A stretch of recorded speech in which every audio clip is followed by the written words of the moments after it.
to welcome you to our fourth informational session of the Bridgewater School Project. My name is Lil Holbrook, and I am a member of the School Building Committee and a school committee member, a resident, and a former teacher here in town. Before I begin, I would like to thank Lorraine Carosa for hosting this meeting this morning. We are deeply appreciative. We're happy to have you. Good, I'm glad. During this presentation today, you'll be hearing from several of the members of our committee. You'll hear from Mr. Swenson, who is the Superintendent of Schools, Mr. Shane Nolan, who is the Owner's Project Manager from Daedalus, Mr. Gene Raymond, who is our architect from Raymond Designs, Mr. John Bartetti is here as a member to answer questions. He is also from Raymond Design. We also have Christina Offer, who is the owner project management, part of the owner's project management team. And we have Mrs. Renee Rushton, who is also a member of the school building committee. We would like to start today. We're excited to be here to share with you the progress that we're making on the Mitchell Elementary School project. So what I would like to ask before we begin is if you could hold your questions until the end, because a lot of what we will be discussing, a lot of the questions will be answered, but we would love to have your input at the end. Oh, and I just see that Mr. Michael Dutton, our town manager, has joined us as well. He will be presenting. So, if we can begin, I'll turn it over to Mr. Swenson first. Thank you, Lil. First of all, for those folks who may not know, my name is Derrick Swenson. I'm the proud superintendent of the Bridgewater-Raynham Regional School District, and I am so appreciative that you have all taken the time this morning to be with us.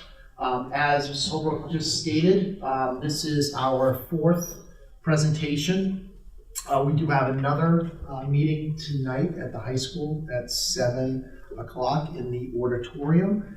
So if you know of any folks that could not come here today that may want to attend this evening, we encourage them to attend. We also, if they do have situations with childcare, we do have our base program. We're going to be providing childcare tonight for any parents that may need those services. I just want to kind of bring you up to speed where we are in regards to our preliminary design program, or our PDP. We are currently in what's called the feasibility stage of the MSBA project. MSBA is the Massachusetts School Building Authority.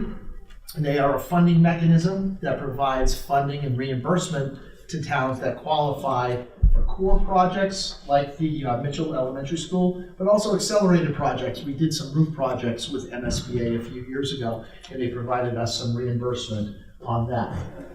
One thing that I will say as a superintendent that I really truly appreciate about MSBA is the amount of oversight that MSBA provides us and actually holds us accountable to.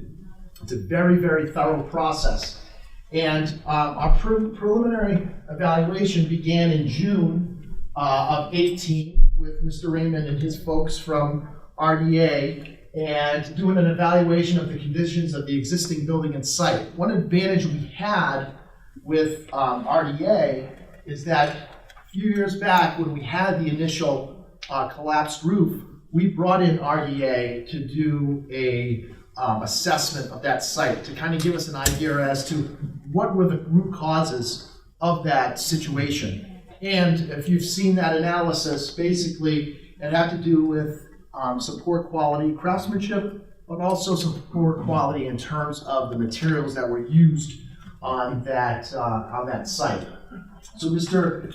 Raymond kind of had a jump start on that piece to it in June because of the initial assessment he did back in, I would think it was fall of 16.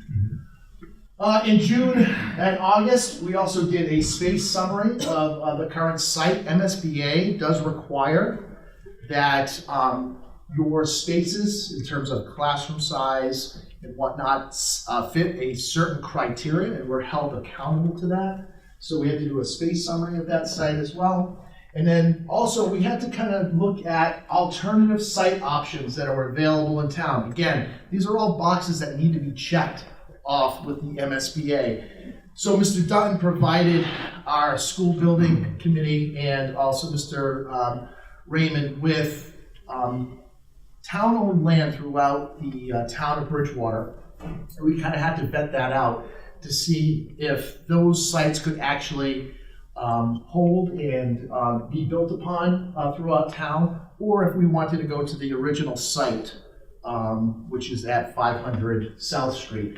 Later in the project, we'll talk a little bit about that, but it has been determined that through that vetting process, through the school building committee, and looking at those alternative sites, that the project or tentative project will be on the original site at 500 South Street.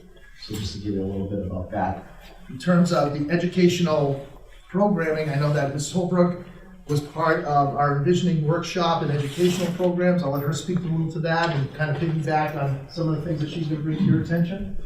Thank you, Mr. Swenson. During the months of July through August, there was a group of approximately 14 people who met for 3 future educational visioning workshops. The people in that group included administrative leaders, elementary school teachers, parents, students, and community partners. Those workshops were run by New Vista Design and RDA Architects. Each workshop was a collaborative session designed to inform the Mitchell Elementary School feasibility study and design process.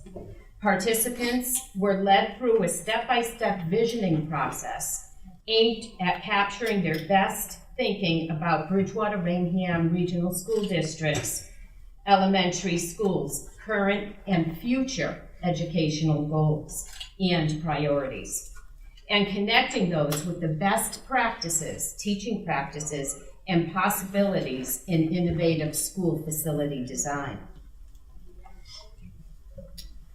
Through July and August, members of the Educational Working Group, including myself, toured several schools that were both funded and non-funded by MSBA. The 4 schools that we did visit were the Leroy Wood Elementary School in Fairhaven, Massachusetts, and that was a K-5 building. The Jacobs Elementary School in New Bedford, which again was a K-5 school. The Hunking School in Haverhill, Mass, which again was a K-8 school. And the Krista McAuliffe School in Concord, New Hampshire, which was a K-5 school. So while we were visiting those schools, the main purpose of us visiting were to look specifically at safety. What did they do in this time for safety, security? The building layouts. How did they use their spaces? And the educational program. They were extremely helpful in giving us ideas of what we thought would work in our district and things that we just did not see as something that would be feasible for Bridgewater-Raynham.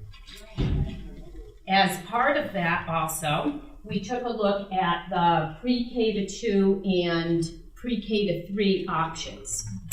And the school building committee was charged to look at the construction schematics, but ultimately it was the school committee's decision whether to go to pre-K-2 or pre-K-3.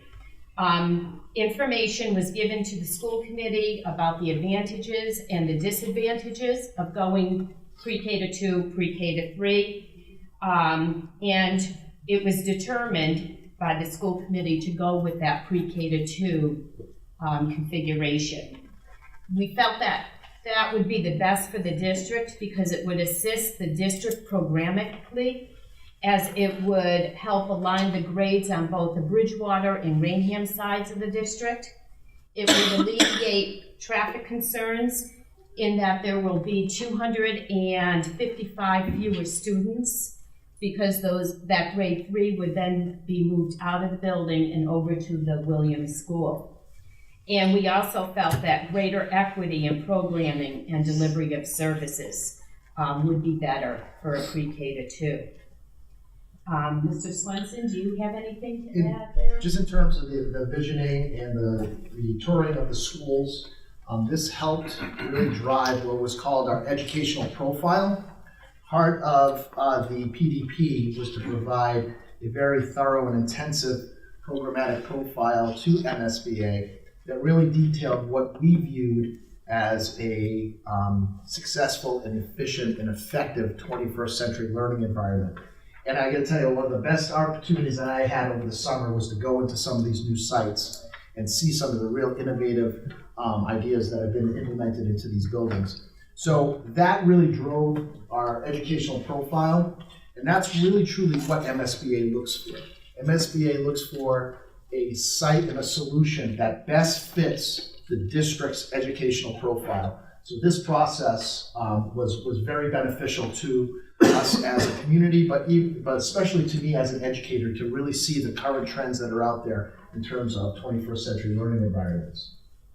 The next step was the evaluation of options. MSBA asks that during feasibility, you look at an evaluation of options.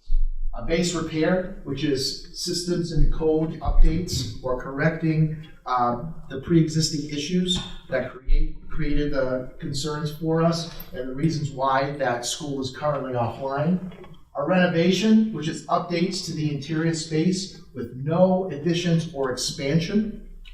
Then you also have the addition renovation, which goes along with the renovation of the interior configuration, but also includes some type of addition or expansion. And then new construction, which would mean demolishing the existing site and a complete new construction program and project. So the district the school building committee has been charged with looking at all of these different options that Mr. Raymond and RDA has brought forth to us. And at this stage, we currently have 5 options that we're going to continue to examine for the next few weeks. And then on Monday, January 28th, there'll be a vote of the school building committee to put forth one option. And that will be the option that we move forward with to what we call schematic design. And that would be the option that we focus on.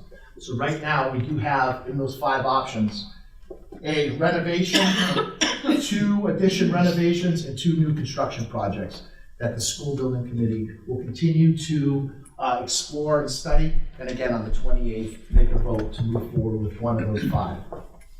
With the PDP submission, in November, the PDP was submitted to MSBA, and I have to thank Daedalus and Shane Nolan, who is our project manager, along with Christina Oper, who is part of our communications piece. This was a very aggressive timeline. We were able to get that PDP in on the first submission, and that was again, time is the goal here, because that school obviously has been offline since 2015. So we want to, in every step of the process, if we can trim off, time in terms of moving forward closer to a project that's advantageous to us as a community and a school district. So we were able to get that submission in November. We waited for the response from MSBA. They did respond back. They gave us some feedback and some input and asked for some revisions or additional materials that were needed. And speaking with Shane and Jean, it seemed like we were in good shape. It didn't seem like it was overly burdensome to us in terms of what the state wanted from us. So I think we did a really good job of working collectively as a team to provide them with the original PDP that was something that they were truly looking for. And on January of 19, where we currently are, the team responded to the additional information, and we've already resubmitted to them on January 4th all of the revisions and updates that they required on us. So we are definitely on time, and we're following a very stringent and aggressive timeline, but we are doing so effectively and efficiently, which I am proud to report to the community. Okay, thank you. Shane Owen with Dallas Projects. I was going to talk about where we are right now at the preferred schematic report stage. PSR is the second stage and the second submission to MSBA as part of this process. The second of three submissions that we'll send into MSBA before we come to what's known as a project scope and funding agreement between the town and MSBA. As Derrick said, the first phase was the PDP, where we looked at a number of options. We looked at some of the existing conditions in the building on the site. We completed that. We picked options to carry forward to the PSR stage. We're further evaluating those at the moment. We're going to look at those in a few minutes with Jean's team. But the PSR was just a more detailed look at those. We talked about the process since the PDP submission, what we've done design-wise, what we've done survey-wise, what we've done on the site since then. Summary of updated project schedule. We'll be looking at the project schedule, as I said. This is the second of three submissions, and we expect to send PSR into MSBA February 20th. The MSBA has a board who meets every other month, so we're on that schedule. If we send that in on February 20th, we hope to go to the MSBA board meeting after that, which will be April 10th. Assuming approval at that to carry on, we will work through the summer and submit another package to MSBA in June for a board meeting in August of 2019. We're also looking at the final evaluation of the existing conditions. Since the PDP, we've had some consultants, RDA have sent some consultants out there to do some survey work, some more investigation work on the building and on the site. We're putting together those reports, and those will be included in that PSR report. The summary of final evaluations of alternatives. Again, that's those five options that we're still looking at. The repair renovation option, the two addition renovation options, and those two construction options that we'll look at in more detail in a moment. And then, as we mentioned, at the end of this PSR phase, we need to pick one option to carry forward to the MSBA for review at their board meeting in April. That will be the project. That will be the one that the town and the building committee is recommending that we carry forward into schematic, and at some point down the line we go to town meeting and town ballot to get the town approval of that. But that scheme will be chosen on January 28th if we're to stay on schedule, and that will be carried into the next phase, the schematic design. So we're going to look at the five options today, but one option will be picked to carry forward in January 28th.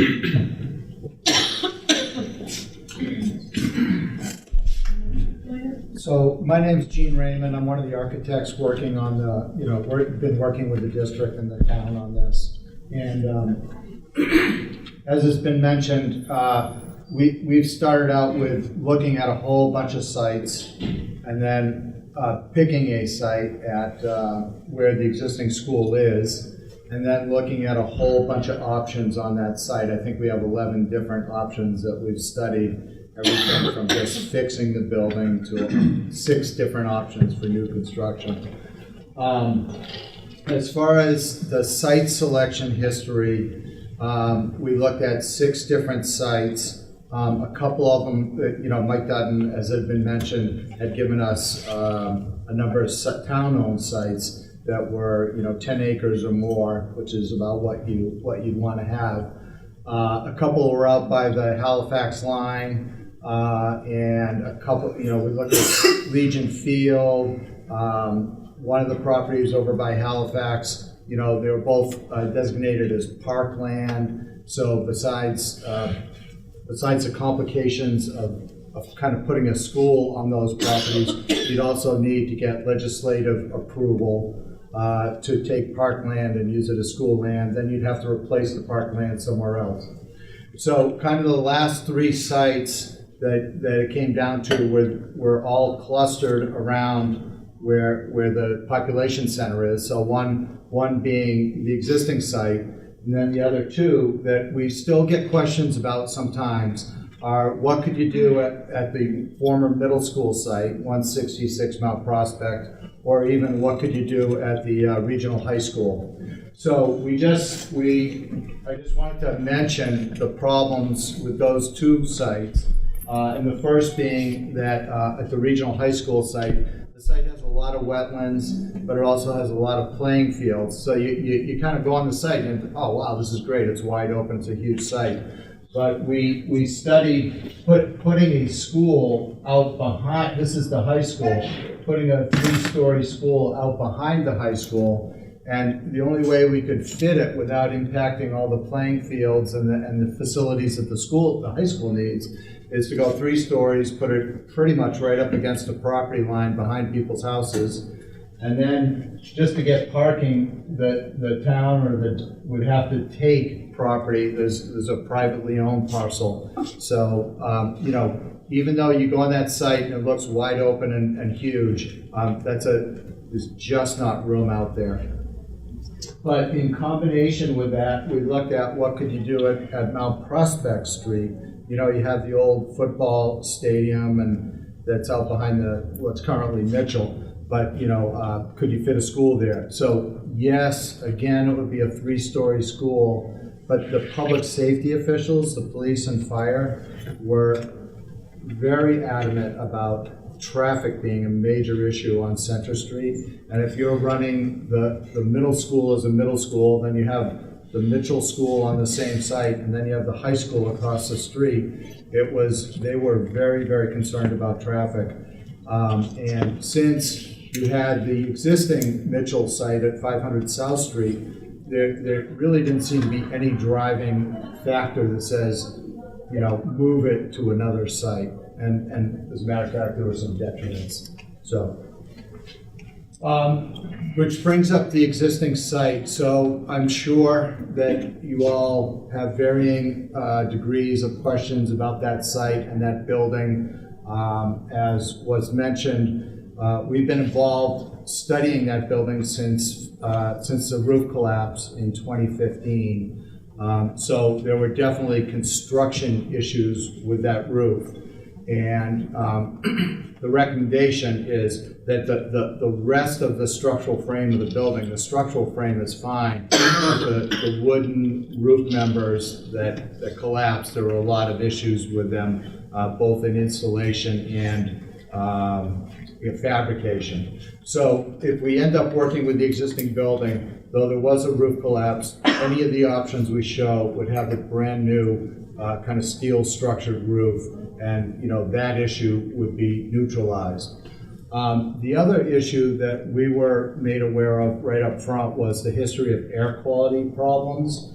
And there were all sorts of rumors about what was causing it and a lot of confusion. So a lot of the rumors were, oh my gosh, you know, it's dug into the hillside and there's groundwater. It's, you know, the building is way too humid and we got to take out the air conditioning and all this stuff. So what we did a lot of, we did cores down through the floor. We've done cores and test pits out on the site between the work we did in 2015 and the work we've been doing over the last year. And the reason that there's air quality issues in that building has absolutely nothing to do with groundwater. The groundwater is very low in that area and the soils are all gravel and sands. So, you know, they don't retain water. The issue with that is that, again, it was a construction-related issue in that the brick walls were absorbing moisture, and they were designed to have the moisture kind of hit a drainage plane behind the brick, behind what you see, and come down and go back out. But the way it was constructed, there was a whole bunch of mortar in the bottom of that drainage cavity, and so all the water which was getting absorbed was just staying inside the outside walls of the building, and then it was getting drawn into the building. So, you know, people have a lot of questions about the stream, about having it be dug into the hillside, and I'm just, you know, just want to allay those fears. If we end up working with that building as a renovation or an addition renovation, the plan is to strip off all the brick and everything on the outside of that building, and just like this, just go down to the steel frame and rebuild it correctly, better insulation, better drainage, et cetera, et cetera. But the site and the stream really have nothing to do with the air quality issues that were at that building. So we, as I said, we ended up, or the school building committee ended up saying it makes no sense to build anywhere else. We have a site and it's big enough, and the neighborhood's used to having a school there. So we've looked at 11 different options on that site. And as Lil said, one of the things we did at the beginning was have a number of workshops that just talked about education and what does the district and what is 21st century elementary school. They're very different than what were built even 10 or 20 years ago. People need a whole different skill sets the way the economy is going. So we ended up with a 26-page document that just talks about what the vision is educationally for the school, whether it's new or whether it's an addition renovation. And we pulled out of that 42 different items. It's good to have all the grades clustered together by grade level. It's good to have a recess connection to the cafeteria. It's good to have flexibility. It's good to have areas where kids can get pulled out of the classroom and go to kind of breakout spaces to do independent work or differentiated learning. And what we did is we ranked all 11 options with bright green being, it's an advantageous criteria in this particular build option, and dark purple being a disadvantage. The option as drawn up really doesn't address those criteria. So in order to kind of put it in a graphic that people could understand, the repair options and renovation options, you're just working within the skin of the existing building. You're not putting any additions. So sometimes you're knocking some walls down and maybe making a room bigger for kindergarten, or putting some toilets in a classroom, so it works for kindergarten. But you're not doing any additions.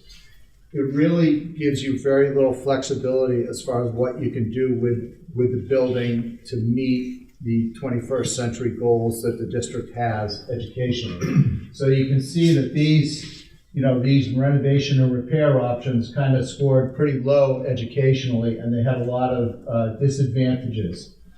When we got into the addition renovations, because we can do an addition on the building, we can start to address some of those educational issues. One simple thing is just having a one main entrance where the administration can keep control of who's coming in and out of the building. Because right now you'll see the building has 3 entrances and no one really knows where to go.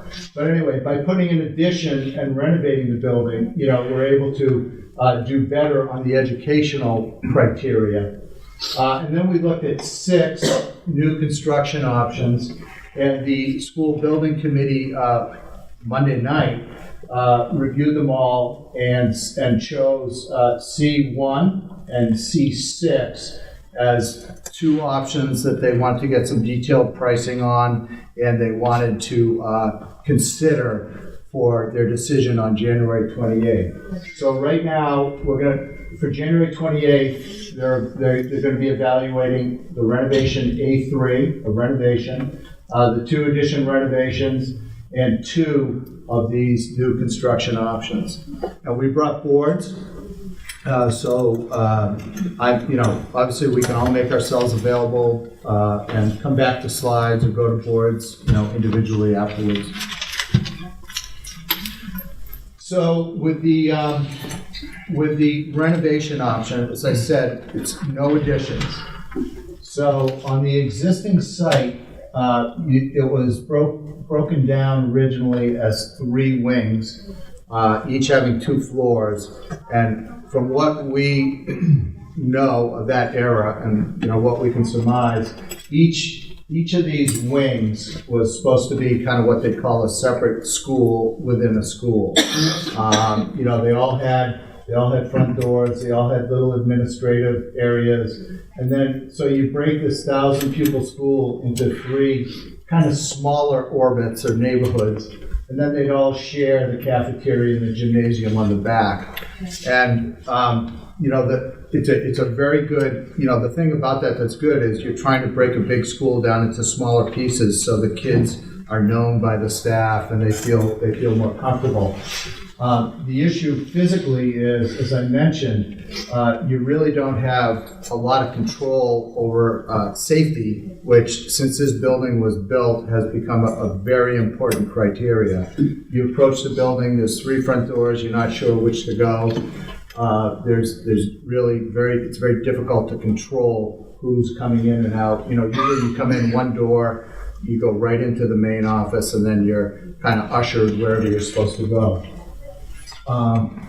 One of the other things is that there was a lot of traffic congestion on the site. So in any of these options that we're showing you, even this one, we are suggesting a reconfiguration of the site so that parents can queue and drop their kids off or pick them up. Right now, only about 35 cars could line up waiting for pickup, so there are a lot of cars that are out on South Street. By reconfiguring the site, we can fit, I think, 60 or 70 cars. But the other thing about this is that we can send the buses around the back, and instead of having them come back in here and conflict with the cars, the committee would like to, and is proposing, the buses, we create kind of a formal driveway past the senior center out to Route 18. So, but it would be buses only, and it's 2 times a day for 20 minutes. But what that allows is it takes all the congestion here, and it becomes a much safer site for people, parents, kids to be on. One of the goals of the district is to come up with a plan where things are clustered, like the kindergarten classes are all together, the pre-kindergarten classes are all together, the first grade, the second grade. There's about 11 classrooms per grade level that the town needs. So if we're limited to using the existing building, they're going to be, this is the upper floor. This is the floor you enter in from South Street. And this is the lower floor that you could come in from the back if you went into the cafeteria or the gym. This is going to contrast, we kind of have to work with what's there. And this is going to contrast a little bit with, or a lot, with some of the new construction options in that there just aren't enough classrooms kind of in the same wing where you can get all the second grade classrooms kind of in their own pod, which is one of the goals of the district. So in this case, we'd have some second grade classrooms upstairs, some downstairs, same with first. We'd have kindergarten up and kindergarten down, but then we'd have pre-kindergarten. They need about 8 pre-kindergarten classrooms. So in this case, they're spread 1, 2, 3, across all 3 pods. There's a small administrative, you say at some point you got to pick a main entrance, so we picked this one, and there's a small administrative suite there. But if you're a parent bringing your child, to pre-K or kindergarten, do you drop off down on the bottom floor, or do you have someone, your child come in and have to wind their way down? Do you drop off at 3 different pre-K doors? You can just see there's a lot of good reasons to consolidate things for a number of reasons, but safety clearly is one of them. I think the advantage of this is you're not doing an addition. Again, we would fix the roof, fix the air quality, but it doesn't really allow the district to implement the educational vision that all these other districts all around the state are doing and is appropriate here. When you look at addition options, you'll see that we're getting, some of the addition options, we build an addition that connects all 3 of these wings. So there's one entrance. There's one way to get from here over to this one. There's 2 ways to get over the wing. is a little bit getting into the weeds, but right now, at the South Street elevation, these two wings are connected. You know, if you want to go from here to here, you got to take a long trip, but at least they're connected. If you want to go from here to over here, you can't get there on this floor. You have to go down the hallway, downstairs, over here, up a stair. So this is one of the safety and one of the kind of flow issues that this option has. Again, it's probably going to be the least expensive option, but it's probably the least impactful from an educational standpoint. The addition renovation option, and I'll go to the floor plan pretty quickly, but believe it or not, that the three wings are still here, but we're showing new construction out front, as I mentioned, so that we can link them all. And we can provide more space to implement the educational program. The site plan is exactly the same. In every option, it was felt to be advantageous to try to separate the parents from the buses. So in this case, we end up with the second grade all clustered, which is seen as a good thing by the vision. We end up with all the kindergartens clustered. We have a small addition out here. We have all the pre-Ks clustered, and we're down to just the first grade being split into two little pods. The main entrance is here. This thing here, it's all an addition. So you come into the main entrance, the library's there, the nurse and the admin are there. They're central in the plan, which is important operationally. But if you have to get over to this wing, where before you couldn't, now there's a connecting hallway. So the administration can really kind of get anywhere within the school fairly quickly. You're still with the same cafeteria, same gymnasium. So this starts to address a lot of the educational components. All the kindergarten rooms are made to be 1,200 square feet. And I didn't mention it, but in the repair option, because we can't put additions, we only could make 7 out of the 11 kindergartens the proper size. So, by having this addition, you can start to make the educational program more robust and more applicable. Then we've looked at we looked at 6, but the committee narrowed it down to 2 new construction options. So in this case, you'd be tearing down the existing building, and with this C1 option, the front of the existing building is right here. So this is kind of putting a new building back where the old building used to be. Again, I just want to emphasize on any of these, whether it's an addition, a repair, or new, the air quality issues, the structural issues are not going to be an issue. So this is dug into the hillside as the existing building is, but as I say, it's not a groundwater issue, and it's not something that we can not deal with. The shape of the building has all the classrooms going up and down here, and then a kind of a T shape. You have your addition and your cafeteria going out to the back. So maybe we'll go to the floor plan. These are very small, so I apologize.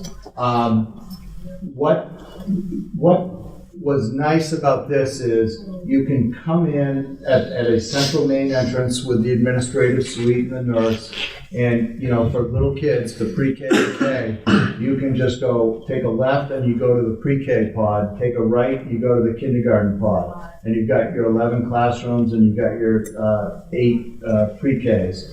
You can come in the lobby, go upstairs, and you got the library, and then you have a pod of 11 classrooms for first grade, and the same thing for second grade. So again, it's a very compact plan. You come in at the middle, and you can kind of get anywhere you need to go fairly easily. The cafeteria and gym are down on the lower level, because remember, you walk into them from the back on the existing site. So it's the same idea. And down on the lower level would be art, music, And the recess area here is right off the cafeteria, which is, they go to lunch, they go to recess, or vice versa. So this one, because it's new, it scores very highly because we can arrange all the spaces and address all the educational visioning components. Okay, thanks. Then the final thing that we looked at was this C6 option, which the front of the existing building, remember, is about here, and we had classrooms running up and down, and then a gym. This one kind of takes the most advantage of the site. We can fit about 25 more parking spaces on the site just because we're able to make use of kind of this nook up this corner of the site. So you come in again at the front, and I'll show you in the plan. You can go left pre-K, right K. The lower level, the caf and kitchen are there. They can come out onto a recess area and go out onto the playfield pretty easily. With the other one, all the classrooms are up and down on the page, so they're facing east or west, and that's a hard orientation for controlling the sun and heat gain. And believe it or not, if you have classrooms facing south, it's actually easier to control, the sun coming into the building, because like a porch, you can just put kind of fins outside the building and shade the sun from coming in because it's higher in the sky. So anyway, in this one, it has a pretty good solar orientation. It's a little closer to the property line up in here, but we'll go to the floor plan, and it's kind of the same idea. And again, I'm going to apologize for the size of these, but you come in the front and you go left for your pre-K pod, and the little kids go right, and they're in their kindergarten. And then you come back and you go upstairs, and you got a first grade pod and a second grade pod, and in the middle you have a library and some special ed spaces. Downstairs, so again, it's the same organization, it's just a different shape. And it fits on the site gives you a little more site area. You got the caf and the gym. So, and again, it scores very highly as far as the 42 educational criteria. So with that, we're starting to do, some cost estimating on all those options. And up till now, all we've been able to, which is logical, we really haven't designed the building, so we've been using kind of benchmark cost ranges for what these might cost. So thanks, Gene. So when we looked at all those early options, we did look at costs. As we mentioned, this is an MSBA project, a Mass Schools Building Authority project. They're going to contribute, reimburse some of the costs to the town. The MSBA has an excellent website. They finance and help finance and do about 15 or 20 projects a year. So they have a lot of cost data on their website. Data's projects, we also have a cost estimating division in our office. So we have a lot of cost data, as does Gene, has a separate group of cost estimators. So we've looked at costs for all these different options, and we've come up with ranges which are compatible with the level of design we're at now. So the renovation, the repair renovation project, we think that's going to cost between 39 and 42 million construction cost. To that construction cost, you have to add what's called soft costs. Soft costs are the architect's fees, the OPM fees, administration costs, furniture, fixtures, technology equipment, any testing that's required by code, and other miscellaneous costs. So to get to the full project cost, we include the soft costs. We think the repair renovation option will be in the region of 49 to 52 million. The town's reimbursement rate is 55% of eligible MSBA costs. That means that MSBA will only reimburse certain costs. So when your reimbursement rate is 55%, you're not going to actually get 55 cents on the dollar. They don't reimburse certain costs. They don't reimburse legal costs. They don't reimburse the cost of the land. They don't reimburse finance costs. They don't reimburse the cost of permits. MSBA will only reimburse up to $333 per square foot of your construction cost. That means if your construction cost is $400 a square foot, they will not reimburse any of that other $67 you're on your own for that. MSBA reimburse up to $2,400 per student for furniture, fixtures, and technology equipment. If you spend $3,000 per student, the $600 difference is 100% on the 10. So you're not going to get 55% on the dollar when your reimbursement rate is 55%. So we lowered that down a bit. We think when it shakes out, the town's reimbursement rate will be about 55%. The effective reimbursement from MSP will be about 45%. So we've done that here. We think that option A, that reimbursement will be somewhere in the region of 27 to 29, and the town's share will be somewhere in the region of 27 to 29 million. For the renovation addition, we think that the construction cost will be somewhere in the region of 65 to 73 million. The total project cost will be in the region of 81 to 91 million, leaving a town share of about 45 to 50 million. New construction, we're pricing those similar right now. We're just basing down on a square foot building. We're not distinguishing them because of the shape of the building, because of the location on the site. We're just, again, benchmarking against other costs, square foot costs we have for other projects. So we estimate that the construction cost will be between 70 and 73 million. Total project cost between 87 and 90 million, leaving a town share of between 48 and 50 million. Those are benchmark costs based on a range of other projects from information from MSBA, information we have, information our designers and their estimators have. We did send information to the estimators yesterday based on the information Jean presented today. They're going to work on those over the next few weeks. We hope to have some better information before that meeting on the 28th. But we think right now, what we know of the design of the building, what we know of the site, these are the sort of ranges we're talking about for the cost for the project. Thank you, Shane. At one of our last public forums, after the sharing of estimated costs, some folks inquired about debt that's actually going to be coming off the books over time once the building tentative project is online down at 500 South Street. So we have two slides. One is from the school side of it, and then I'll ask Mr. Dutton to speak to the town side of it.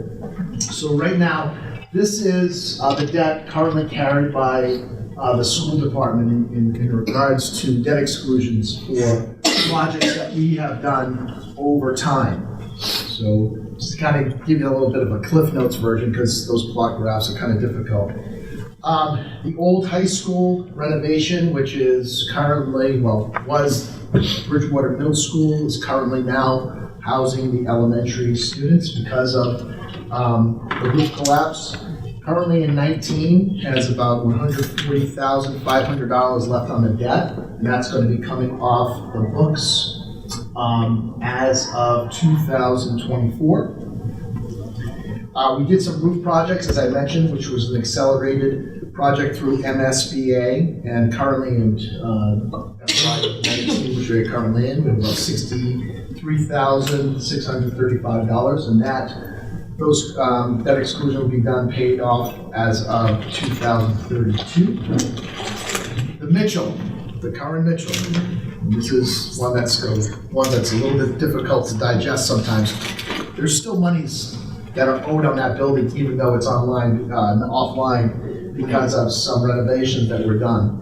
There's still about $102,510, and that will be coming off the books as of 2025. The Williams Intermediate School had some renovations back when they converted it to a middle school now, which is now the intermediate school. There's about $480,750 left on that bond, and that will be coming off as of 2029. For For the new high school, the new regional high school on Center Street, the land acquisition, we currently have about $137,240, and that bond will be paid off as of 2025. And then we have two bonds on the new regional high school, a shorter term, smaller amount bond, which has about $157,762, which will be coming off the books in 2032. And then a larger note, which has about $2,468,897, which will be coming off the books as of 2028. Point being is that this project will most likely be a debt exclusion, but with some of this debt eventually rolling off, it may not be as burdensome as some may predict it to be, only because eventually over time, more debt is going to be coming off in terms of debt exclusions. And I'll let Mr. Dutton speak to the town side, but this is solely the school side and debt that will be coming off over the course of the next 10 to 15 years. Okay, thank you. I thought I'd get to stand in the back the whole meeting. So as the superintendent said, when the town votes and you all vote to incur debt, when that happens, we do what's called a debt exclusion. There's a difference between a debt exclusion and an override, and I see them mixed up all the time. Debt exclusion lasts, as the superintendent pointed out in his slide, only lasts for the length of that bond. So it's sort of like getting a mortgage. You get a mortgage, you pay X amount every year for 30 years or 15 years or whatever the length of your mortgage is, and then once it's done, you don't have to spend that money. So once that's done, the taxpayers don't have to pay that amount in taxes. So that differs from an override, which is not what we're talking about here. In an override, you're voting to establish a higher tax levy, which you will pay forever. So this is what we're talking about. We're talking about a debt exclusion, not an override, a debt exclusion. So similar to the district, we've got a number of different outstanding loans out there, if you will, for various things. Obviously, the largest one for us right now is the Academy building renovations, and that's this large amount right here. The rest of our debt, and we're actually, in terms of a town, in a very good position when it comes to debt. The rest of our debt is relatively small and sort of begins to die off and get paid off between the 2023-2026 time period, and then these two right here, which are the little bit of a balance on the Memorial Building, which was done at the same time as the Academy Building, and then also the fire station roof, which was also done at the same time as the Academy Building, is all one vote. Those all die off quite a bit in the future in 2036. But the amount of debt that comes off for the police station, the amount of debt that comes off for the fire station 2 comes off in 2020. Again, I'm right here up close to it, so I can see it really well. But those fall off in 2020. So we'll see the last of those payments in 2020. We see another couple come off between 2023, 2026.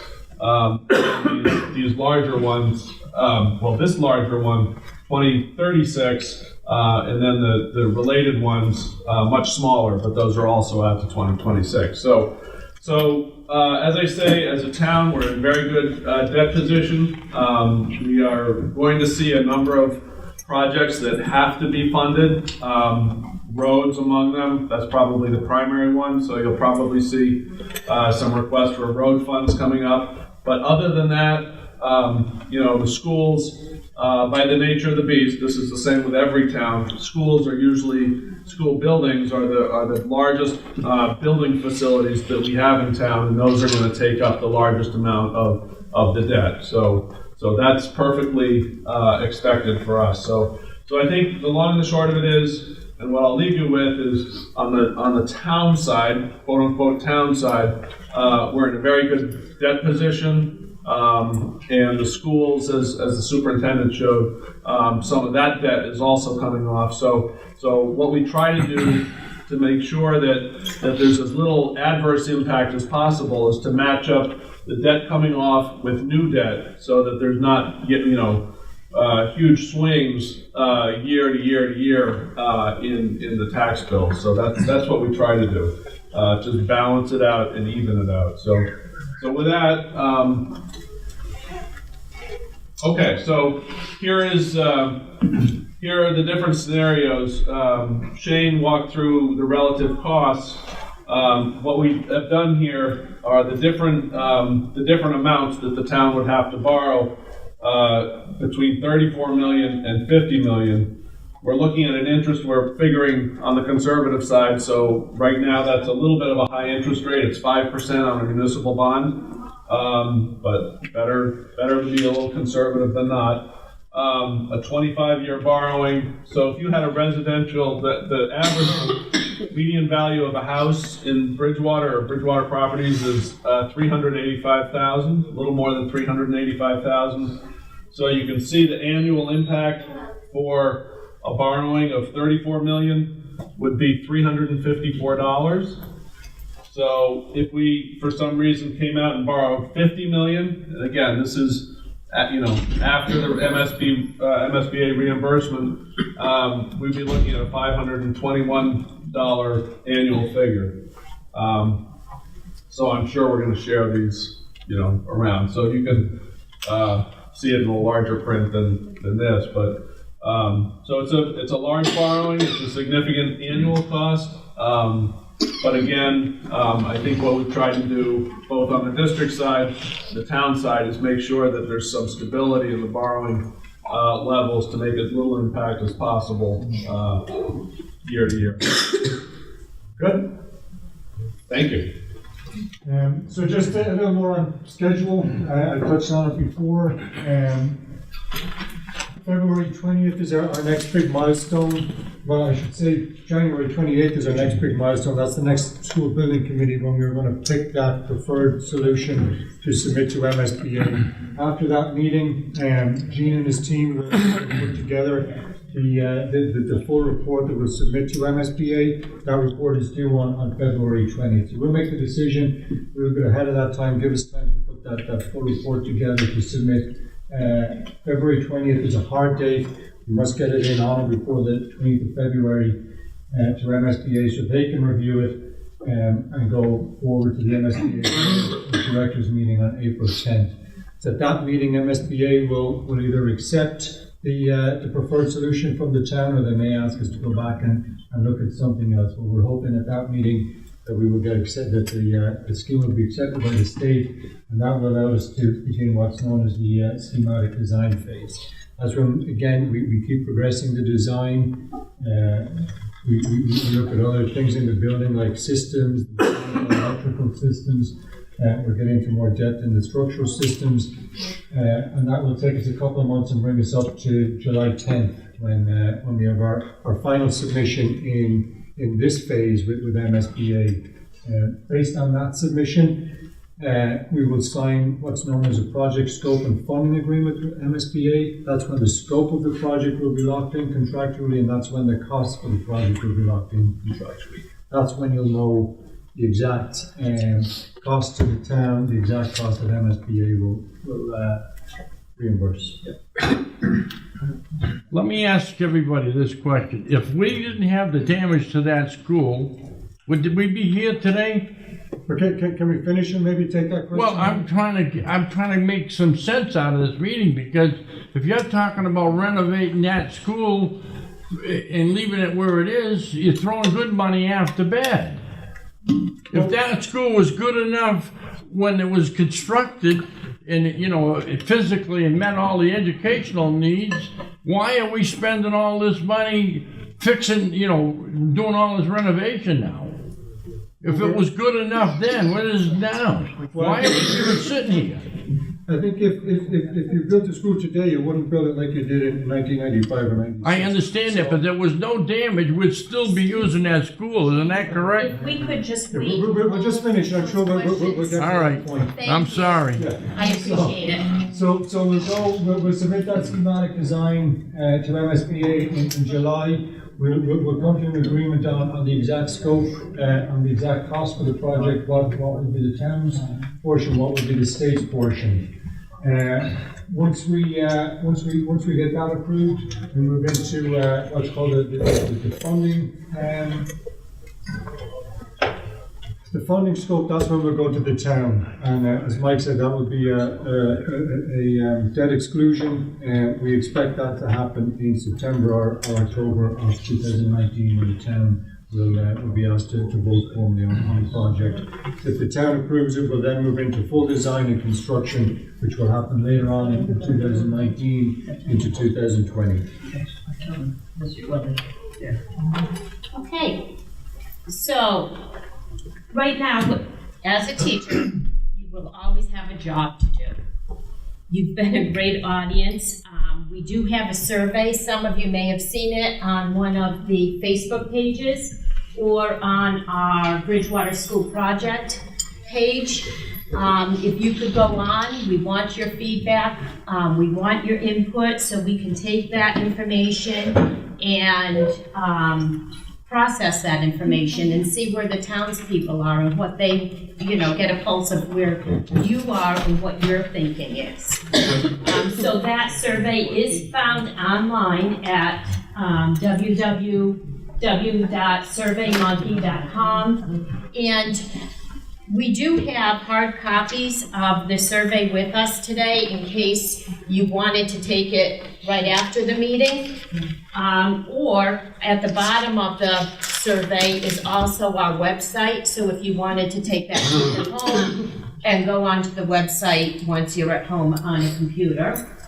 Also, we do have the surveys available at the town clerk's office, and they will be available until Monday, January 14th at 5 p.m.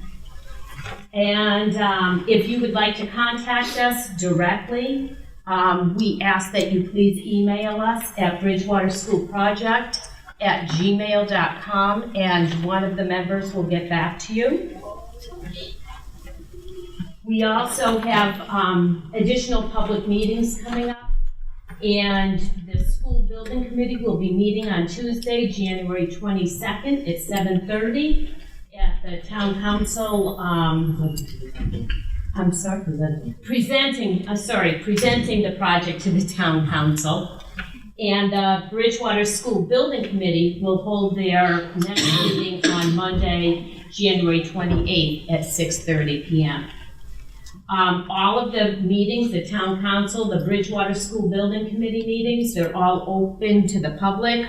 We'd love for you to come, hear what we're discussing. There is a public comment section in the meeting, so we would love your feedback there as well. If you have not gone onto our website, check it out at that Bridgewater School Project at gmail.com. There's a lot of great information on there. Our presentation today will be uploaded to that as well. All the minutes from our previous meetings are on there. And if you would like to sign up for newsletters, there's a space to sign up for a newsletter, and we will be sending those out. One's coming in January. Okay, we sent January's out already, and we have a lineup of other newsletters that will be going out, and we promise not to burden you with emails. So at this point, and then one other thing, before you leave today, you do see that we have some designs up there on our easels. If you wouldn't mind going up and just placing a dot that Renee has, a little sticker on the place that you would prefer to see, what you prefer as the schematic plan. for you, what your best vision is for that.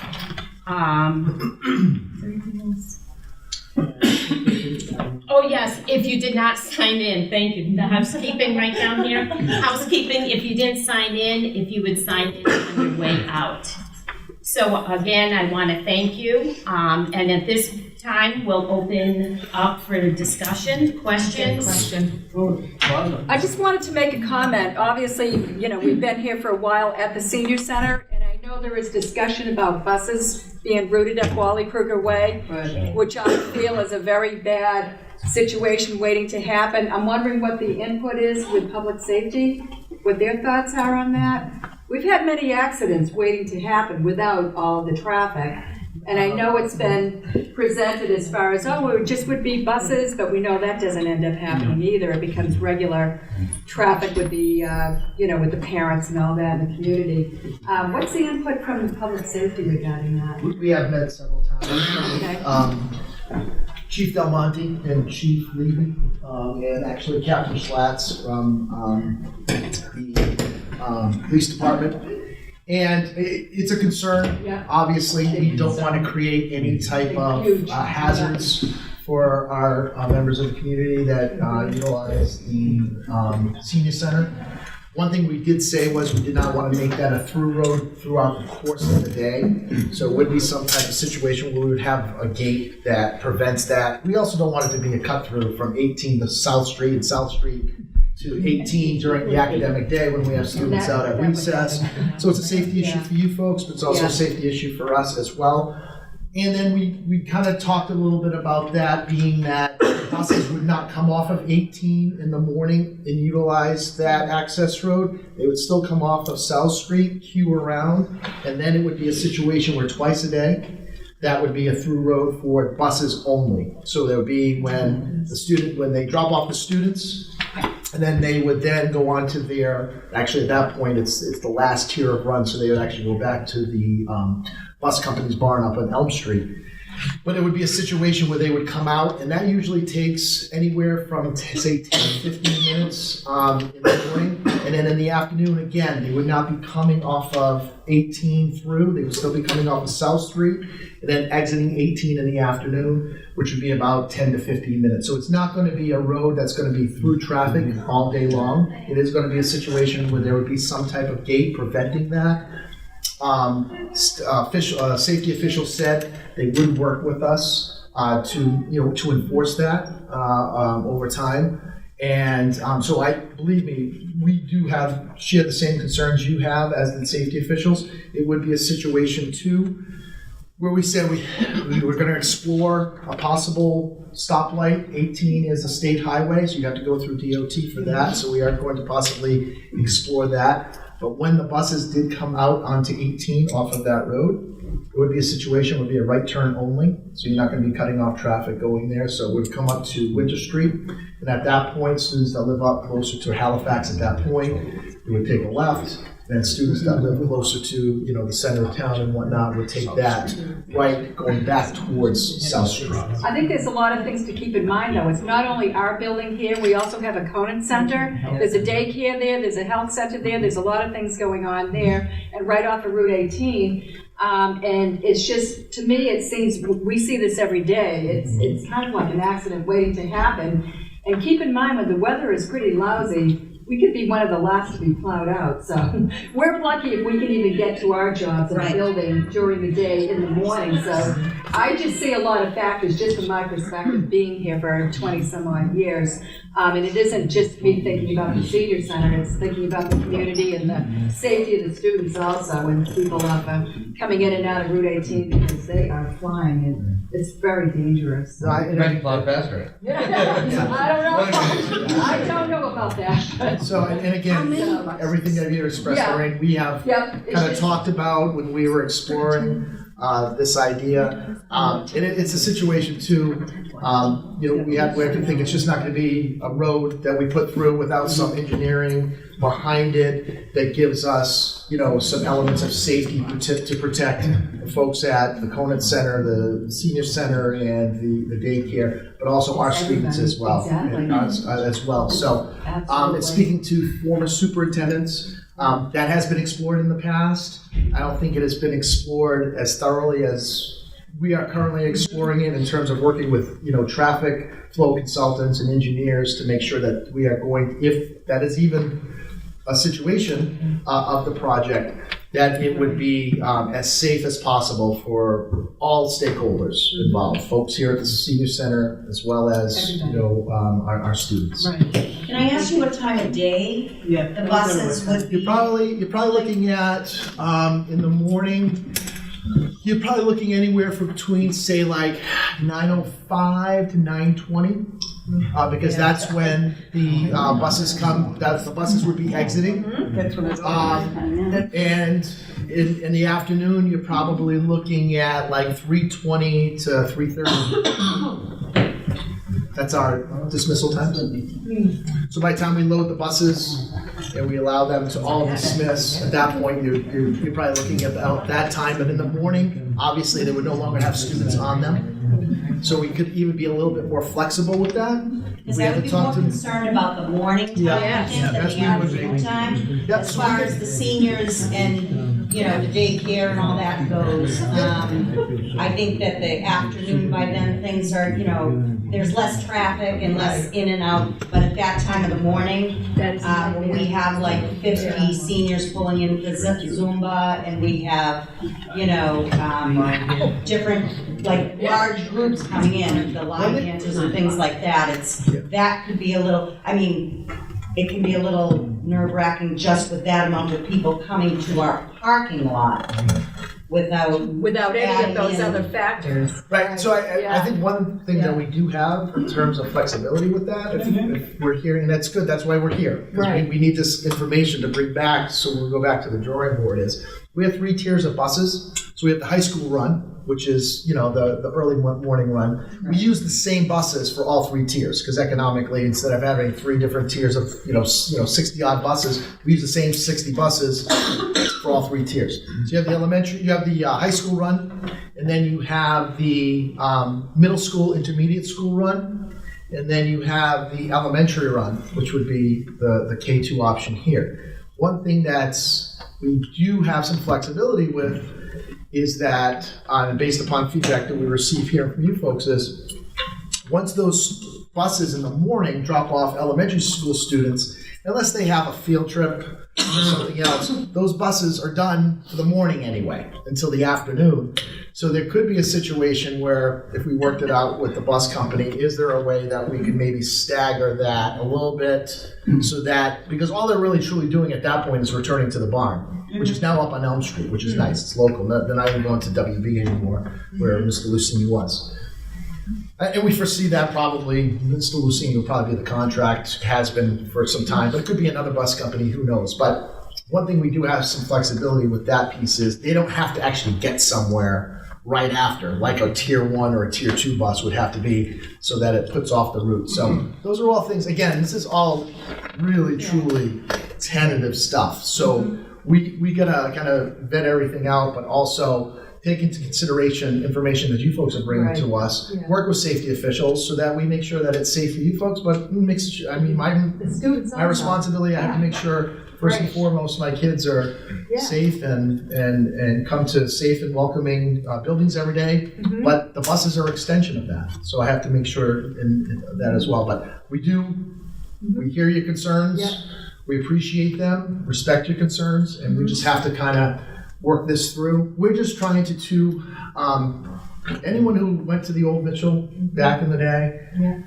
traffic flow, and what's concerning to safety officials is when you have folks on South Street, even now we're having issues with it because we have 4 grade levels at the Williams Intermediate School, which was a building that was really only constructed for 3 grade levels. So you have an additional 250 kids in that that building, which means that could be result in, at any given time, 250 cars if you really think about it. We have parents parking out, and it's no fault of their own. It's just, it is what it is. We don't have the amount of parking and queuing that we need at that site. So you have folks parking on South Street. They're parking all the way down almost to Cottage Street some days. And sometimes they're parked across the street. And what Tom Levy has said to me, Chief Levy has said to me, if they ever had to get an emergency vehicle down South Street at 3 o'clock in the afternoon when parents are picking up and dismissing, so we're looking, so that's a safety concern too. So we're just trying to look at all different options to alleviate that congestion in the morning, to provide parents more effective and efficient queuing, safer queuing.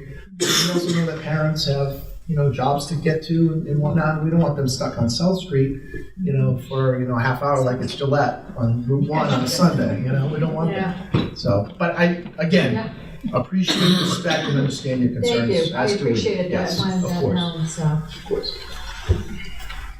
What was part of the research process? A lot of these models have classrooms noted, 11 kindergarten classrooms and such. What was factored in with our large growth that's happening in town? Current first grader of mine has almost 30 students in his class. What's the plan with that? Where do we grow if we build a school or remodel for 11 classrooms and we move? What do we do? Great question. And you weren't a plant. I'm not a You're not a plant, plant, but that's a I'm on the string just as long, So, during eligibility, we had to submit a lot of information to the MSBA, similar to what we're doing now through the PDP and the preferred schematic. One of them was we had to give our enrollment. And when it was originally came back to us, believe it or not, it was actually lower than it currently is because I pushed back a little bit. I went up to a board meeting at MSBA, and they have their own formula, which at the end of the day, the golden rule, those who have the gold rule, meaning they have the money. If we want the money and the reimbursement, we get to play nice in the sandbox. But I did say to them, in terms of how you do your formula, how are you stating that when I have 100 units that are under construction on Cherry Street, and I have a situation where I might have another 150 off of Curve Street in a few years? They stated to me, we don't take into consideration new construction. I said, you don't go to the towns and figure out if permits have been pulled, what's on my, nope, they have their own formula based upon live birth, the census. They have this whole formula that's way out of my expertise. However, I did say to them, I think you do need to take into consideration what I'm seeing. And what I'm seeing is, this is my 10th year in the district, 7th year at central office. Since that time at central office, we have seen an incredible influx of school-age children coming into our district, which is a great thing. When my wife and I were first looking at towns to move into, we looked at Bridgewater-Raynham. We ended up in Raynham, but Bridgewater and Raynham because we knew that the reputations that the schools had, the communities had, and we wanted to start a family here. Same thing with parents that are moving in currently. And it's not only the new construction, it's now the baby boomers who have been kind of holding on to their properties when the bubble kind of burst back in 08. Now we're saying, oh wow, the market's hot, we're selling them to those families. And I asked a local realtor one time, when you are selling your homes, is it you're selling the home of the school-age parent who has 3 children, then moving to a different community, and you're bringing in another 3? Said, no. We're bringing in those 3, and those 3 that were living in that house originally are upgrading to the $450,000, $500,000 house. So we're gaining students on a regular basis. I said the other night at the school building committee meeting, since we went to central registration a few years ago, we have a lot cleaner data in terms of who's coming in and out throughout the course of the year. Since July 1, we've had another 250 students moved into our district. Not only in Bridgewater, that's district-wide, but 250 students that we need to place. So yes, your child is sitting in rooms with that. Point being is that MSBA gives us the enrollment number. We can push back, which we did, and they gave us, a few more seats for students. And based upon the information that MSBA gave us and what we are projecting internally in the district, we stated that we should have space for 11 classrooms per grade level. Now, some grade levels right now at the Mitchell have 8, some have 9, some have 10. So we said, let's make it 11 across the board, and that's, again, based upon the numbers that MSBA gives us. So we kind of work with what they give us. Again, we had some initial pushback, and so we're trying our best. What's great about some of these ad renos and new construction is that we have flex spaces built into them, that if we ever needed to create another classroom, we have that flexibility. I know that gentleman, I'm not sure if he's still here, but he asked the question in terms of why are we doing this? Valid question. Why are we doing this? If this school was still online, would we be doing all of these upgrades to bring it to a 21st century learning environment? The answer to that is yes. We wouldn't have a clean slate to work with, but each year, as the lead educator within the district, I work with my administrative team, I work with my lead teachers, I work with my department heads. We work very closely with the people at the university, at BSU. We look at trends that are coming down the pike. Things such as STEAM and STEM and all of these things that we want to bring to our students, because our job is to educate them for a 21st century global economy. So yes, maybe it would not necessarily be with space, even though we could reconfigure space within our buildings, which we do all the time, but it is through programming, the type of educators we bring in with their skill set, so we do adapt over time. This provides us with the opportunity to do it right from the get-go. And it provides us with a site and a building that we can put those 21st century items and initiatives into, whether it be an ad reno or a renovation or new construction. And that can provide us a model for the rest of the district as to where we need to go as a district to provide 21st century learning environments for our students. That's something that I pride myself in. That's something I take incredibly serious each and every day. I got to make sure that I'm providing our students and my staff with all of the tools, resources to be successful in this 21st century learning environment and global society. So I guess that would be my answer to that gentleman. It's Darwinism at its greatest. You either adapt or you die. If not, we'd still be in a one-room classroom up on the prairie somewhere. You have to adapt. The things that were being taught in the 40s, 50s, and 60s are not necessarily being taught in 2018 within our classrooms. Even in the 90s, the ways the buildings were constructed do not fit the educational profile that I just submitted to MSBA. And my job is to make sure that we come up, along with the school building committee, with a solution that best fits that educational profile and best provides our students with the best opportunity to be successful within our global society. I would love for someone else to talk. I've never seen a microphone I haven't liked, but I have no problem letting someone else take the floor.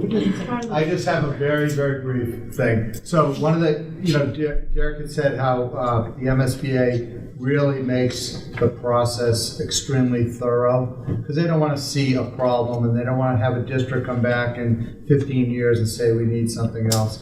So as part of all the designs and part of the criteria on all 11 options that the school building committees look at, we always have to show how the building could be expanded. So we have to reserve places on the site for more classrooms and how would you expand the cafeteria, things like that. So I just wanted to say that. Do any of those designs include a flat roof? So the ones where we don't put an addition and the one where we do an addition to the existing school. They both have slope roofs, like the existing school does. The new construction options, the most cost-effective way to do it is to have flat roofs. With Bridgewater's history with flat roofs, why would we even consider a flat roof? Well, you'd consider it because you're not creating it's less expensive, and you're not creating a lot of volume. Well, flat roofs, I mean, they, theoretically, everyone has a leak at some point and they say, oh, it's because it's flat. But it's not. It's like the building where the roof collapsed. If you do them correctly, honestly, you get a 30-year warranty on those roofs. And you see them Heard everywhere. that last time? You probably did. All I can tell you is, if you do it correctly, Right. Well, it's the most cost-effective way. And Well- go with the slope roof. That's input that for the district and the committee we can for more money, we can put a slope roof on anything. Well, I would go with that. Okay, And just back to the road cutting through. sure. What are the other options you're considering to not have that option? That's part of the planning, I presume, to have the school buses stay however they are, but I think that's a big concern for a lot of us here at the senior center, Go to that a site. access and everything. Yeah, so there's really only two options. One is how it was, where all the cars and all the buses Stay the way they are. come in that single driveway. I mean, if the district, which I don't think anyone wants to do, if you want to take some property and have another driveway, that would be another option, but I don't think politically that's going to happen. So it's really, you have the parents doing their thing, and then if you have the buses doing their thing, what ended up happening was there was just a tremendous amount of congestion. And what I will say to that is, in terms of other options, I think one of the pieces about going to a K2 rather than K3, because you're alleviating, one of the factors, not the only factor, but you're alleviating that additional 250 so odd students and possible drop-off buses, whatnot, so that kind of helped us a little bit alleviate that congestion. We also are looking at the preschool program that's there and possibly staggering them on a different start time. So those students that access that program are not all coming in with that traffic in the morning as well. They may be on the intermediate middle school run, so they come in a little bit earlier. So now those students that come in on vans or are dropped off are not intermingled with the K2 traffic. So we are doing things internally to try to alleviate the congestion.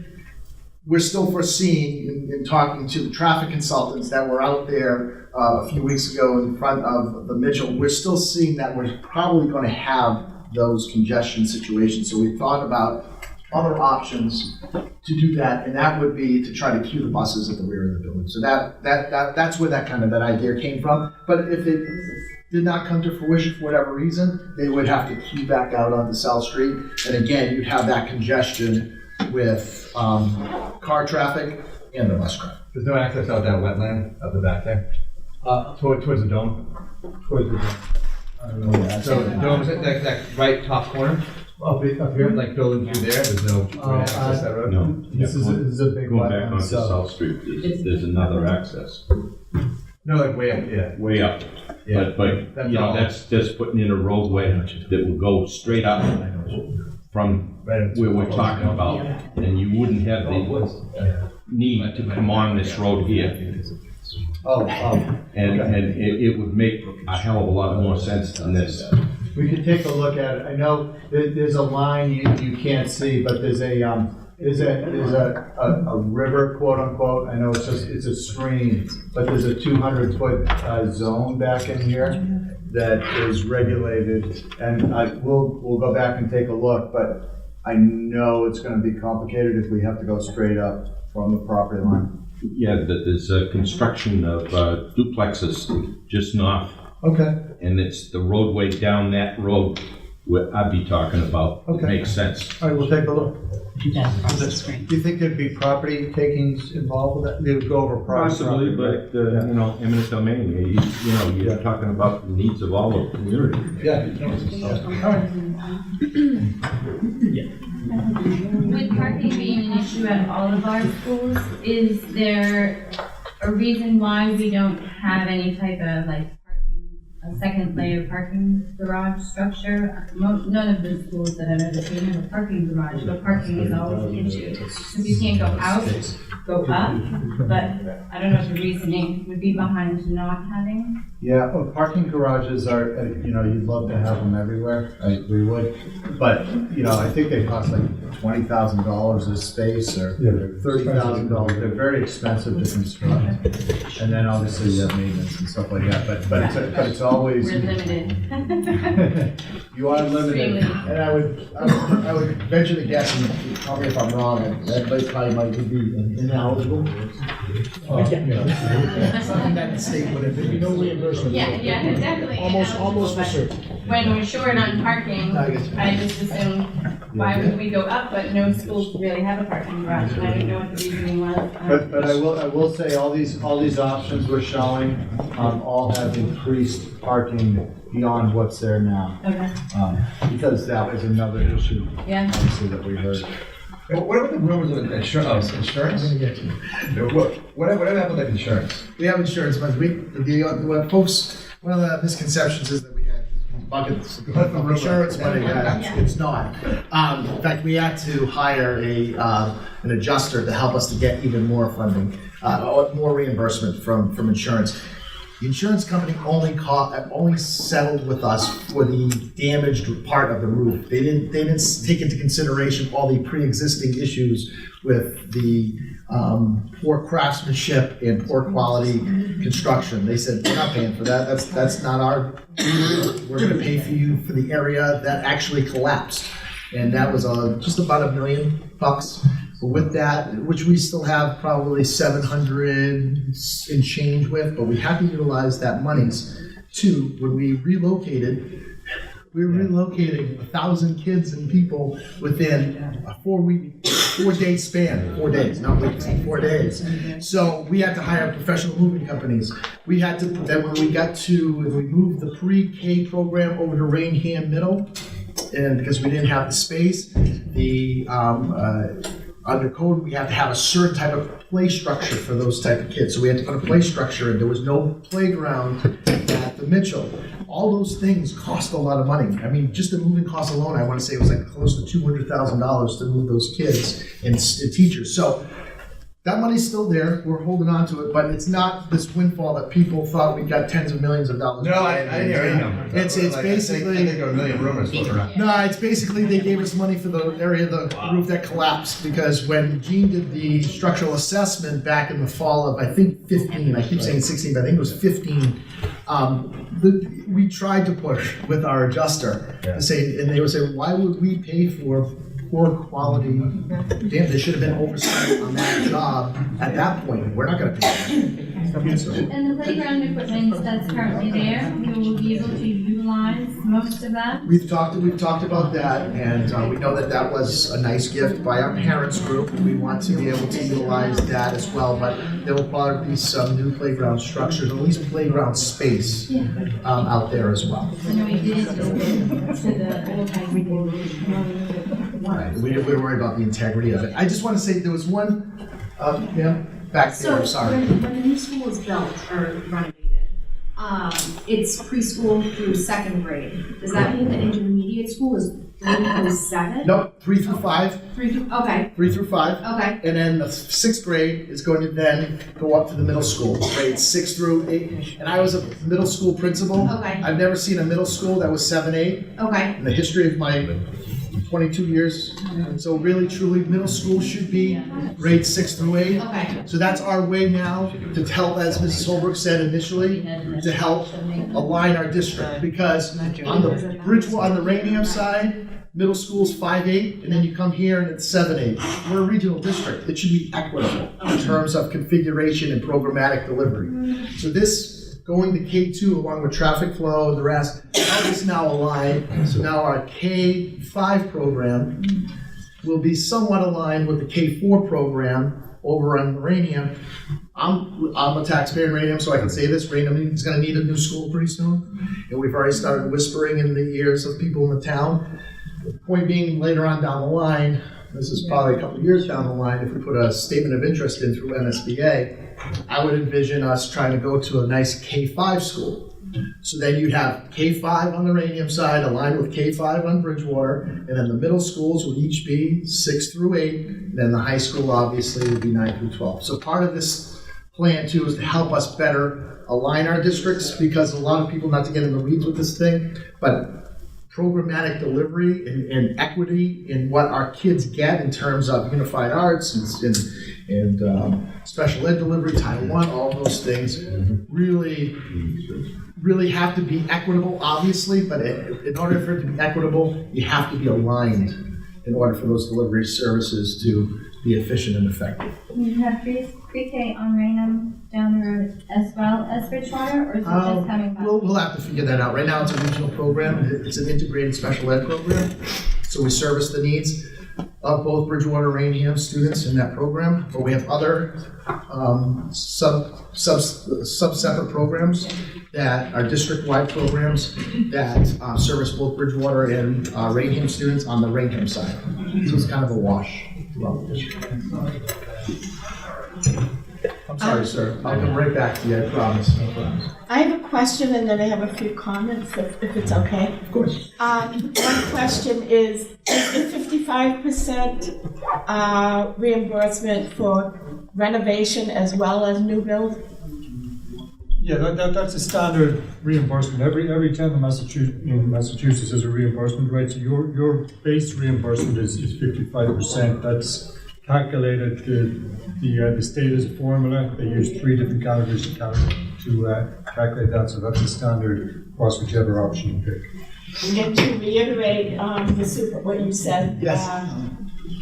And I wish that gentleman was here, is the needs, say in 1920, are not the same needs in the 21st century that you're preparing students for in terms of jobs, skill set, whatever. And you have to change to accommodate what's needed in the job market. You can't stay, I'm not preparing the student for the shoe factories or, whatever the need was at the time.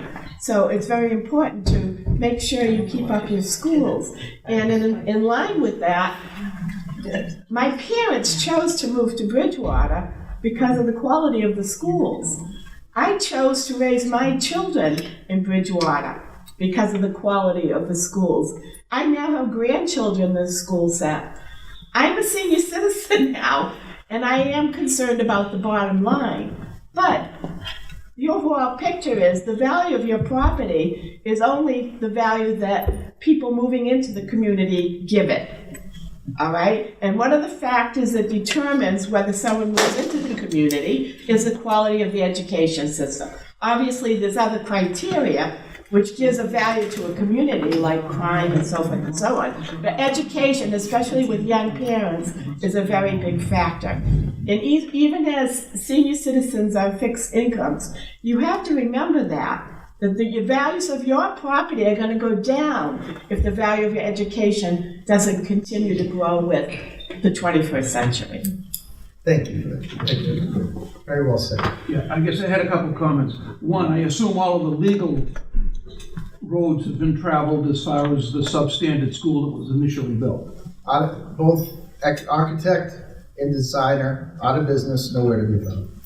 I suspected that. Ran for the hills. Yeah, and I guess the other comment is in line with the gentleman that spoke earlier, because this school was built not that long ago, and with deficiencies. So I think the next presentation that you all do, it needs to talk a little bit about how you're going to assure that that doesn't happen again, so that we don't get a chance to sit here, or our kids sit here, 20 years from now with the same discussion, because that's really unacceptable in this day and age. And I think you pointed out and I've looked at your website, the technical problems with the building.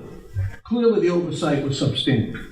And so part of the presentation, I'd like to hear next time about the owner's engineer, not these guys. The owner's engineer, who is us. He's going to be there, who the clerk of the works, how this job's going to get set up such that we get what we pay for. And secondly, and with your earlier comments, this is an elementary school, it's not a high school. So as far as jobs for the 21st century, I understand that perfectly. The fact is, this is the basics is what they're learning here. One can argue about how well that goes with the calculators and all, but that's not the purpose of this meeting. So the original building, I think, needs to be modified for safety aspects. Your points about the 3 rooms of the, separate entrances are very important. But we're talking about K through 2, not K through junior college. Well, to that, sir, if you could give me a minute. K2, you're learning to read. 3 through 12, you're reading to learn. These are the formative years. You got to make sure that, and to your point and to mine, you look at the state frameworks in the mid-90s when this school came on to now, they're incredibly more rigorous. There's a lot. Kindergarten is no longer what kindergarten was when I went. We could have a whole debate on that for another time, another day, whether I really necessarily agree with that. But it is what it is. What we're held accountable for by the federal government and to the state down to the local is that we, in Massachusetts, whereas Massachusetts, Connecticut, and New York go, is usually where the country goes in terms of education, and we're lucky to live where we are in terms of that, and the accountability that we're held to by the state and federal government. Again, even though it's a K2 building, those students are doing things that we collectively in this room never did at age grade K through 2. STEM, all these initiatives that are coming down the pike, we owe that to our students in the same way when and Lil will tell you as a first grade teacher, she used to be teaching reading in first grade. They're already coming in to her knowing how to read. So now she has to bring that to the next level and extend that learning environment for her kiddos. And that's really what I was trying to get at. That's super important, along with math, which I don't think Bridgewater's done all that super in sometimes in some areas, but they really need to get those basics. And that's what this school is all about. So I agree with you on that. And I don't know that we've done all that great, in the past. I think what these environments give you, it allows you for a lot more availability and accessibility to differentiated learning. So it's just not sitting in rows learning your timetables. It's going to a makerspace and doing something hands-on through a STEM and STEAM activity for those kids who learn kinesthetically, the kids who learn visually, the kids who learn auditorily. So these environments provide more opportunity for our kids. And also the application. So when you're learning math, how do you apply it to the real world? So being able to give them, again, those types of experiences are really important. True, but they still need to learn the math table. Oh, they do. By rote memorization. I'm an engineer. I've been through this before. And that basics of reading and math is so important. And I don't think I think it loses its emphasis in the past 20 years. My generation probably of teachers did it, but that's another story. So it's important that they have a good education there. I absolutely agree.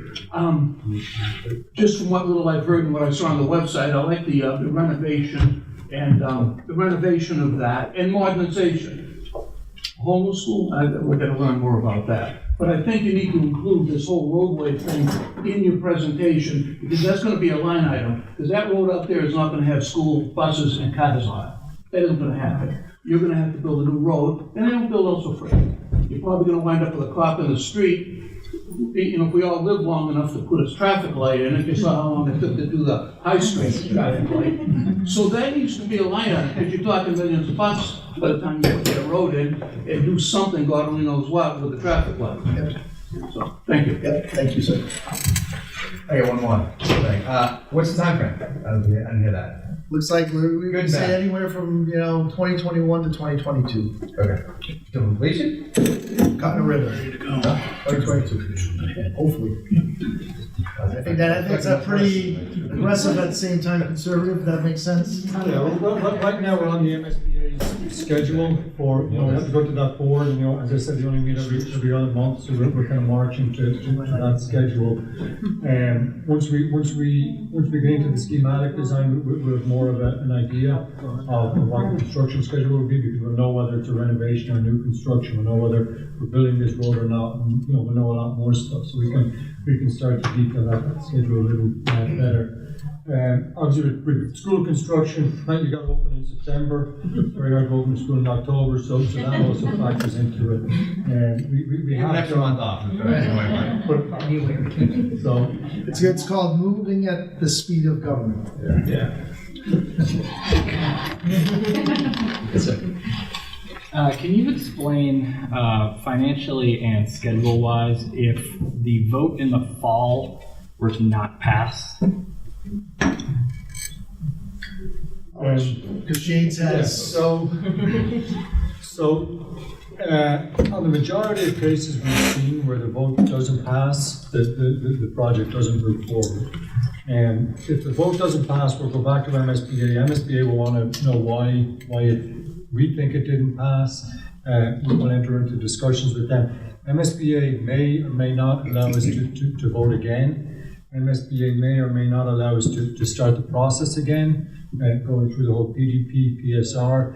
They will not reimburse us. If they do allow us to do that, they will not reimburse us to do that. Right now, they're reimbursing the costs. So that would all be on the town. There will obviously be that schedule impact. And, you know, it would be a question whether that would happen under the same building committee, if that building committee would step down and new one is formed. So it's something we'll discuss when we get closer to it. We know which project it is, but typically we've seen if projects don't pass, they die. The MSBA, we didn't explain it, get their funding from the state sales tax, and they get 1% out of it, 6.25%. I think they have about $1 billion a year to fund schools. And I think last year 150 schools applied for MSBA funding. About 12 of those get in. MSBA are capped at whatever that 1% tax they can get. So when they get up to that number, you know, it's sorry. The rest of you can come back next year and start again. So MSBA, because we're in the program, have earmarked that money for this project, but they won't keep that indefinitely until we vote. So it's very hard to move forward. And I would just kind of add internally, what does that mean for the town of Bridgewater? Right now, the way the regional agreement is written between the towns of Bridgewater and Raynham, should there become a situation in one of our buildings and there is an emergency situation, we're able to displace and relocate students to any existing site. The town of Raynham has given a little bit of pushback at times that our 8th graders are over at the high school, but I have made it very clear to them, by the grace of God, this does not happen in a Raynham building where they may have to access a Bridgewater building or the regional building of the high school. Point being is, if there were a vote of no on whatever the project may be, I would state that Raynham would then force our hand to say you are no longer in an emergency situation. Because what I have sold to them is, because they said, well, how long is an emergency? I said, well, until there's a building online that can safely and efficiently and effectively house my kids on the Bridgewater side. If a vote were to not happen, I would tell you that my hand's going to be pushed, that we're going to have to relocate those 8th graders from the high school and find them room in our existing sites, which are already jam-packed. So that's definitely a concern for us in terms of that internally, not so much even the funding mechanism from the state. So it's kind of a twofold kind of question that maybe people weren't even thinking about. What's the impact of that now for the region? I just want to add, as kind of an outsider that's been in a lot of districts and knows all the buildings in this district really well, Derrick and the school committee have been able to move people around and shuffle things, but you have 4 grades in the Williams, which was designed for 3 grades, and you have, kind of more egregiously in my mind, at your kindergarten through 3rd grade, or over at the 166 Mount Prospect Street, which was designed as a high school, used as a middle school, but they've gone from almost 1,000 square foot classrooms to classrooms that are about 3/4 that size, or about 750 square feet.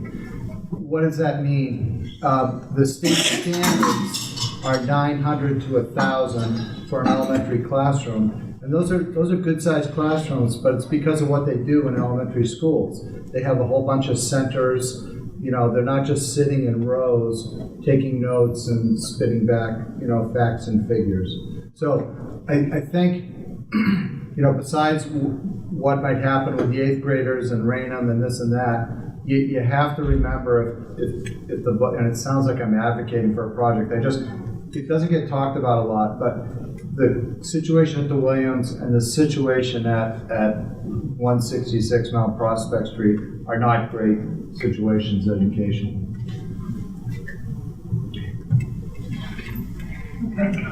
Yes, sir. I just want to go back to the traffic. Just going by here, I just don't see why it's a problem if you put a light on 18. That's one. That's if it's really a problem, like have we ever think to build another better city center for, like, and move it somewhere else, let's say? Well,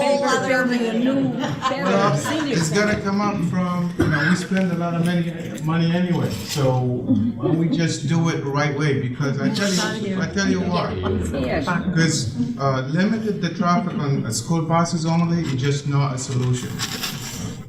It's not gonna make any traffic better on South Street. Either you make it the whole thing, like if you leave on 18 this side or come in this side, or a delivery truck or something, you rather come through here. This is my opinion. But on the other hand, it's only if it's the school buses for like maybe half an hour or something. I don't see it just a solution for as a whole project. It's not worth it to get all that road, you know, coming from here. And that's what I think. Thank you, sir. That's this for the highway department. But we had such a terrible time at High Street. And that was this town's learning experience. And thank God, the person who really fought to get that traffic light up there, the problems that we'd have in involving buses coming in here, I don't care if they're full or empty, the traffic accidents that took place up there prior to the traffic light there, we don't need that here. Can I just answer his question about building a new senior center somewhere else? A better senior center. We've been, you know, we just had our kitchen renovated. It took us pulling teeth to get that done with the monies already available from the sale of the Hunt School a million years ago. So would we love a big brand new senior center that doesn't have a hole in the back parking lot? Have you been back? We would love that. Is it gonna happen? Absolutely no way. It's an opportunity. It's not, I don't think it's gonna happen.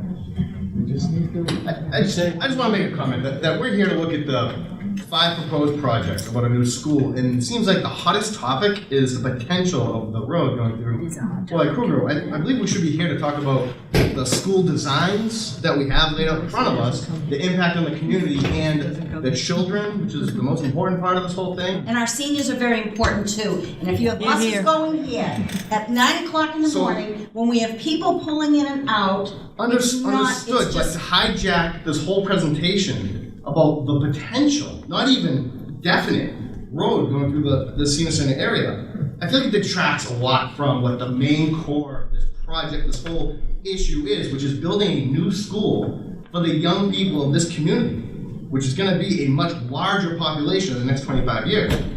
So think about where you're going to be in the next 25 years. This school is going to be very important for all of us in this community, all of our, it impacts everything. So I just don't want the road to be a major detraction from what the whole presentation is all about. It's certainly a piece, I appreciate that, but it seems like the number one concern. That kind of blows my mind a little bit. That's just all I wanted to say. That's that we're being in a meeting, we talked about that. Is there any other So it's time. questions, comments? Let's go. Well, so we have the stickers, we have the designs up there on the tripods. We have Renee back there with our dots. If you could kindly give us some of your feedback. Thank you for being here. We appreciate your time.